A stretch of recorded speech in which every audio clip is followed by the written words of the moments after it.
एक तरफ मगरूर हुकूमत के जालिम बुलडोजर है, एक तरफ कुछ मजलूमों के सहमे सहमे छप्पर है। स्वागत है दोस्तों आप सभी का यार मुशारा मीडिया में। सुनेंगे दोस्तों इमरान प्रताप बरी की एक दर्द भरी नज़म। से पहले बता दूं दोस्तों, तेलंगाना सरकार ने बॉक्सर निखत जरीन और तेज गेंदबाज सिराज को किया DPS बनाने का ऐलान। चलिए पहले सुनते इमरान प्रताप बरी की नज़म। तो आपसे गुजारिश है वीडियो को लाइक कीजिए और चैनल को जरूर। गुवाहाटी हाईकोर्ट के जज ने कहा बुलडोजर तो बंद कर दीजिए अदालतें। पटना के जज ने कहा कि फिर अदालतों का क्या काम है, अगर इंसाफ आप ही करेंगे तो। तब मैं बोलता हूं कि तुमने मेरे देश का सारा ताना बाना तोड़ दिया, तुमने मेरे देश का सारा ताना बाना तोड़ दिया।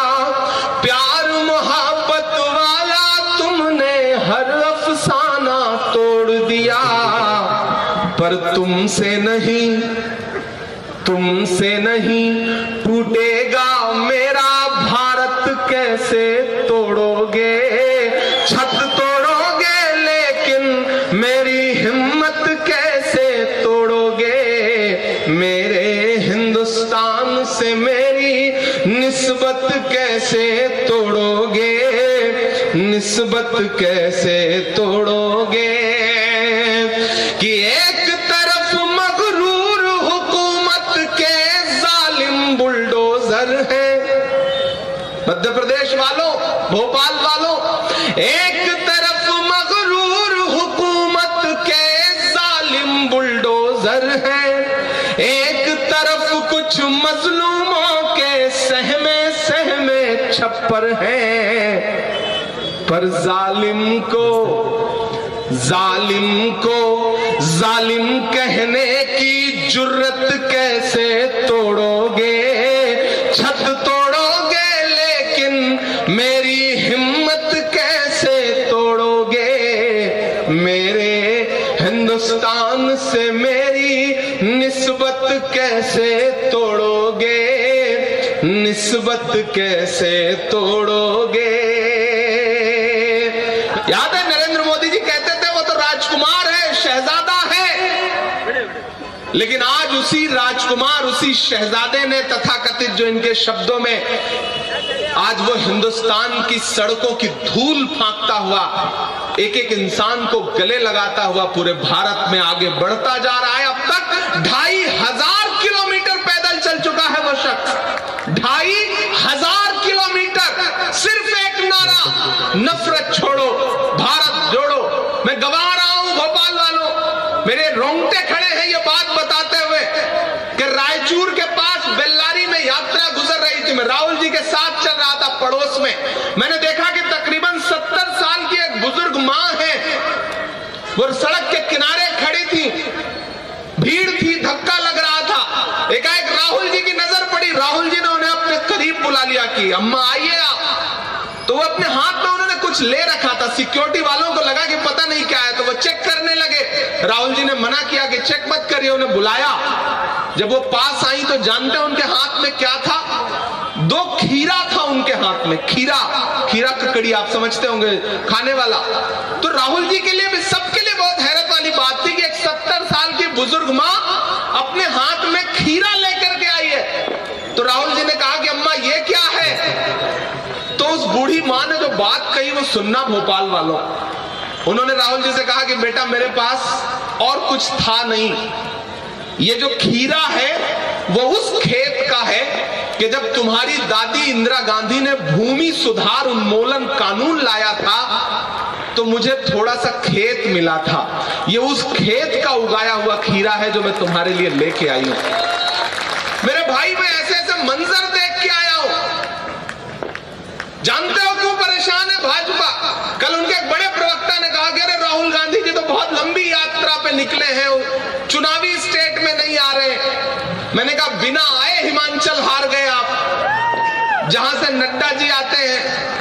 अच्छा, नरेंद्र मोदी जी गुजरात जीते तो बड़ी बड़ी फोटो चैनलों पे चली नरेंद्र मोदी जी की, लेकिन हिमाचल हारे तो हारने पे फोटो नहीं लगी, वहां लगी नड्डा जी की। ये जो मीडिया जो खुराफात करता है, इस खुराफात को समझिएगा। तो मैंने उनसे कहा कि मेरे भाई राहुल गांधी इस बार बहुत लंबी सोच के साथ निकले हैं। वो जानते हैं कि इस देश से जब तक नफरत कम नहीं होगी तब तक भाजपा कम नहीं होगी। वो नफरत कम करने के लिए निकले हैं, वो डर कम करने के लिए निकले हैं। और हालत यह है कि राहुल गांधी जी की दाढ़ी पे कमेंट, राहुल गांधी जी की टी शर्ट पे कमेंट, ट्राउजर पे कमेंट।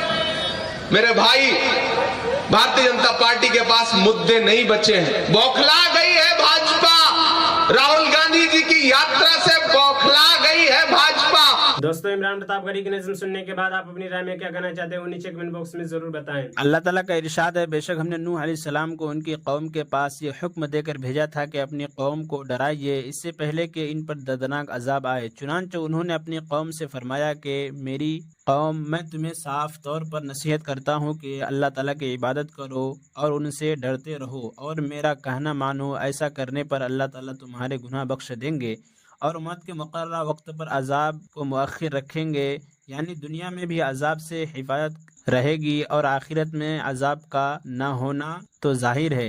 जब अल्लाह ताला का मुकर्रर किया हुआ वक्त आ जाता है तो फिर उसके पीछे नहीं हटाया जा सकता, यानी ईमान और तक़वा की बरकत से अजाब से तो हिफाजत हो जाएगी मगर मौत बहरहाल आकर रहेगी।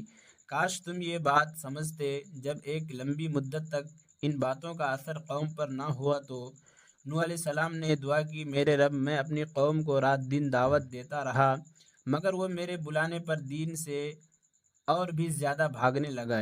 जब भी मैं उनको ईमान की दावत देता ताकि उनके ईमान के सबब आप उनको बख्श दे, वो लोग कानों में अपनी उंगलियां ठोंस लेते और अपने कपड़े अपने ऊपर लपेट लेते ताकि वो मुझको न देखे और मैं उनको न देखूं, और शरारत पर अड़ गए और बेहद तकब्बुर किया। मैं उनको मुख्तलिफ तरीक़ों से नसीहत करता रहा, चुनांचे मैंने उन्हें बरमला भी बुलाया, फिर मैंने उनको एलानिया भी समझाया और पोशीदा तौर पर भी समझाया, यानी जो तरीक़ा भी उनकी हिदायत का हो सकता था उसको छोड़ा नहीं। आम मजमू में मैंने उनको दावत दी, फिर ख़ास तौर पर उनके घरों पर जाकर भी एलानिया और खोल खोल कर बयान किया और ख़ामोशी के साथ चुपके चुपके उनको नफ़ा नुकसान से आगाह किया। और इसी समझाने के सिलसिला में मैंने उनसे कहा कि तुम अपने रब के सामने इस्तिग़फ़ार करो, बेशक वो बड़े बख्शने वाले हैं।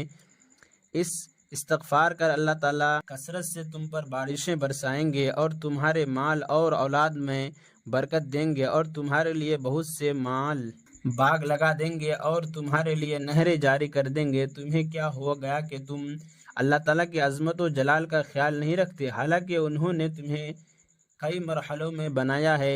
क्या तुमको मालूम नहीं कि अल्लाह ताला ने किस तरह ऊपर तले आसमान बनाए हैं और इन आसमानों में चांद को चमकता हुआ बनाया और सूरज को चिरागों की तरह रोशन बनाया, और अल्लाह ताला ही ने तुम्हें ज़मीन से पैदा किया, फिर तुम्हें मरने के बाद ज़मीन ही में लौटा देंगे और क़यामत में इस ज़मीन से तुमको बाहर ले आएंगे, और अल्लाह ताला ही ने ज़मीन को तुम्हारे लिए फ़र्श बनाया ताकि तुम उनके कुशादा रास्तों पर चलो, फिरो, यानी ज़मीन पर चलने फिरने में रास्ता की कोई रुकावट नहीं। हज़रत मुआज़ रज़ियल्लाहु अन्हु रिवायत करते हैं कि रसूलुल्लाह सल्लल्लाहु अलैहि वसल्लम ने इरशाद फरमाया, आखिर ज़माने में ऐसे लोग होंगे जो ज़ाहिर में तो दोस्त होंगे मगर अंदरूनी तौर पर दुश्मन होंगे। अर्ज़ किया गया, रसूलुल्लाह ये किस वजह से होगा? रसूलुल्लाह सल्लल्लाहु अलैहि वसल्लम ने इरशाद फरमाया, एक दूसरे से गर्ज के वजह से ज़ाहिरी दोस्ती होगी और अंदरूनी दुश्मनी की वजह से वही एक दूसरे से खौफज़दा भी रहेंगे। फ़ायदा मतलब यह है कि लोगों की दोस्ती और दुश्मनी की बुनियाद ज़ाती एराज़ पर होगी, अल्लाह ताला की खुशनुदी हासिल करने के लिए नहीं होगी। हज़रत अबू बरज़ा रज़ियल्लाहु अन्हु रिवायत करते हैं कि रसूलुल्लाह सल्लल्लाहु अलैहि वसल्लम ने इरशाद फरमाया, मुझे तुम पर इस बात का अंदेशा है कि तुम ऐसी गुमराह ख्वाहिशात में पड़ जाओ जिनका ताल्लुक़ तुम्हारे पेटों और शर्मगाहों से है, जिसे हराम खाना, बदकारी वगैरह, और अपनी ख्वाहिशात में पड़ जाओ जो तुम्हें राह हक़ से हटाकर गुमराही की तरफ ले जाएं। और इमरान प्रतापगढ़ी से जुड़ी खबरों और नज़मों के लिए हमारे इस चैनल को जरूर सब्सक्राइब करें। मिलते हैं किसी और वीडियो में से नई नज़म और नई खबरों के साथ। तो जब तक के लिए दीजिए मुझे इजाज़त और रखिए अपना ख्याल। आप देख रहे थे आईआर मुशारा मीडिया और मैं आपके साथ मोहम्मद आकिब। अस्सलामु अलैकुम रहमतुल्लाहि व बरकातुहू।